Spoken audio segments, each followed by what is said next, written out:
Hi, this is Dr. Linares. Let's go and present the next ad hoc that I expect you to complete.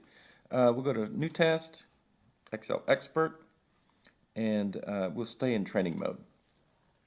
Go down to the fourth one, which is the Skills Review 1 training.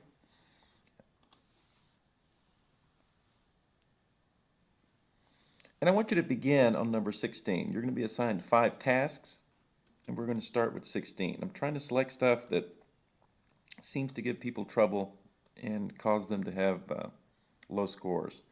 Um, we're I expect you to upload 5 images, and we're going to start with number 16. You'll notice it says 16 on the bottom left-hand side. So you'll do 16, and the last one you'll do is 20. So you'll have 5 total images. Let's go ahead and begin. I'll just kind of recover evaluate formula because this is one that you definitely don't want to give up points on. It's really important on evaluate formula that you're in the correct cell. Okay, so it says go to S12. I'll show you something here that might help you. You notice that on the evaluate formula here, it shows you some information. We'll cover it here in a second. If you happen to click on the wrong cell and you hit evaluate formula, it'll say the cell currently being evaluated contains a constant. If you see the cell currently being evaluated contains a constant, that means there is no formula in there. So you've got to be on the wrong cell. If you see this, after hitting evaluate formula, you have to be on the wrong cell. Okay, so just slow down, ask yourself, where do I need to be? S12. Notice it's in the employment status worksheet, so don't go over here and go to S12. Be sure you're in the right worksheet, and S12 is right below there. What they're expecting you to do here is they're expecting you to note when you hit evaluate formula that it tells you what S6 evaluates to. I'll slide it here to the left. See, S6 is right here, and it shows 6, 7, 8, 9, 5. And then basically the next evaluation point is S8, and the next evaluation point after it sums this is S10. So at that point, once you click the last evaluate, it gives you what it is this resolves to.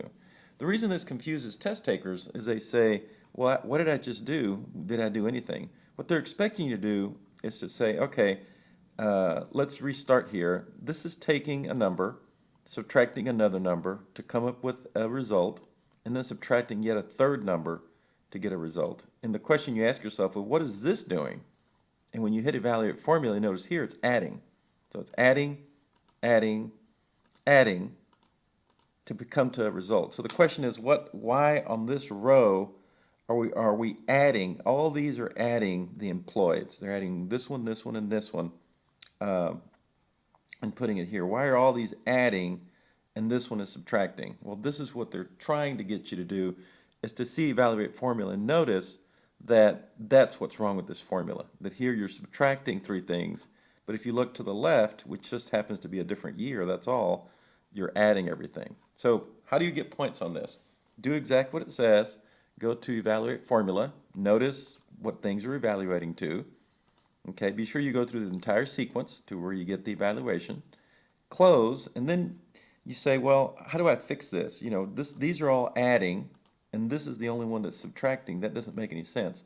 To fix it, just go to the left, copy that one, go to the right, and you fix it. Now, where you get into trouble on test days, if you don't go through formula, evaluate formula, if you don't evaluate this formula S12, you will not get this right. You won't get this problem right, even though you fixed it. So go through the evaluate formula, uh, fix it, and you can fix it here in this case by just copying to the right, because you just basically all columns in this cell need to have the same thing, and at that point you finish this one. Uh, Hit next. Be sure you see here you got a green, so you got this right. Be sure you hit print screen, go to Word, uh, get this out of the way.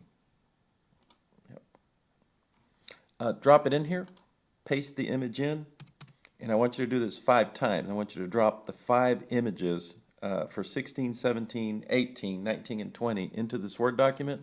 Save the Word document with your 5 images and upload that to Canvas. Once you finish, pretty much what you can do when you have your 5 images and you're done, for this purpose of this ad hoc, you can just close out the exam. Uh, that's what I want you to do this next week. Be sure and keep up your practice on this. It'll really pay off on test day. I hope you found this useful.